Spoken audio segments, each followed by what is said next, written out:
તો ખરેખર પાવાગઢના દર્શન હવે બંધ થઈ ગયા છે। સોશિયલ મીડિયા પર વાયરલ થઈ રહેલા આ દાવાથી હજારો ભક્તોમાં ચિંતા ફેલાઈ ગઈ છે। ઘણા લોકો કહી રહ્યા છે કે હવે પાવાગઢ જવું તે શક્ય નથી, પણ આખરે સાચું શું છે, અફવા કે હકીકત? ચાલો આવો જાણીએ। તો નમસ્કાર મિત્રો, આપ જોઈ રહ્યા છો રાહી ન્યૂઝ અને હું છું હિના સોલંકી। છેલ્લા 24 કલાકથી સોશિયલ મીડિયા પર એક સમાચાર ખૂબ જ ઝડપથી વાયરલ થઈ રહ્યા છે। દાવો એવો કરવામાં આવી રહ્યો છે કે પાવાગઢના દર્શન હવે સંપૂર્ણ રીતે બંધ કરી દેવામાં આવ્યા છે।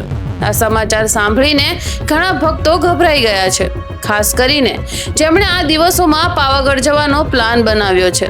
તેઓ મૂંઝવણમાં પડી ગયા છે, પરંતુ મિત્રો, અહીં સૌથી મહત્વની વાત સમજવાની છે। પાવાગઢના દર્શન હાલ બંધ નથી। હા, તમે સાચું સાંભળ્યું, માતાજીના દર્શન અત્યારે ચાલુ છે। તો પછી આ આખી ચર્ચા શા માટે?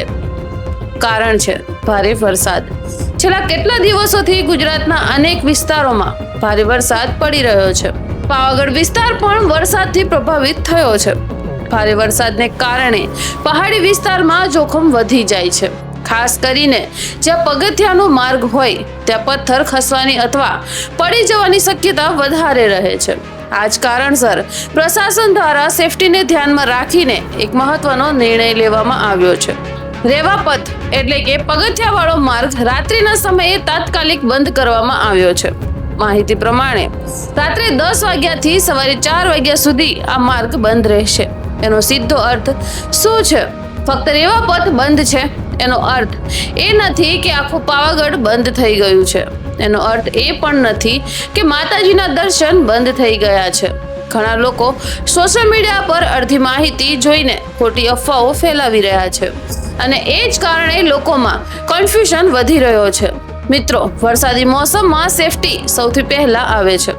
પ્રશાસનનો નિર્ણય યાત્રાળુઓની સેફટીઓ માટે લેવામાં આવ્યો છે।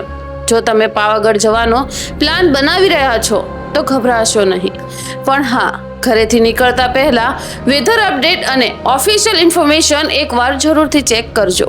ખાસ કરીને જો વરસાદ ભારે હોય તો એક્સ્ટ્રા સાવચેતી રાખવી તે ખૂબ જ જરૂરી છે। આ માહિતી યુઝફુલ લાગી હોય તો વિડીયોને જરૂરથી શેર કરજો, જેથી ખોટી અફવાઓ નહીં પણ સાચી માહિતી લોકો સુધી પહોંચી રહે।